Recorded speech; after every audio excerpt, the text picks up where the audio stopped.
Stop acting like a teacher. So I did. 3 years ago I started working in a company where my manager was a piece of shit that would insult us and blame any problem on his employees, trying to get them against each other. I got burned out after about a year of 10 hours days and weekends and of doing tasks that were greatly above my paycheck and completely different from what I was promised as I got there. So I gave my resignations. My manager, though I was useless as he often said about anyone but himself, so instead of trying to find a new employee, he decided he would have taken over my role, to the horror of all my coworkers. The only problem, I was the only person who knew perfectly the company ERP program, and I would have had to teach him my 1,5 year experience in 2 weeks.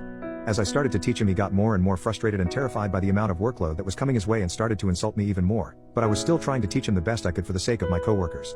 All of this until the first day of my last week.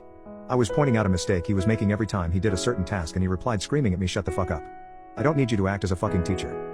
So, malicious compliance, I didn't.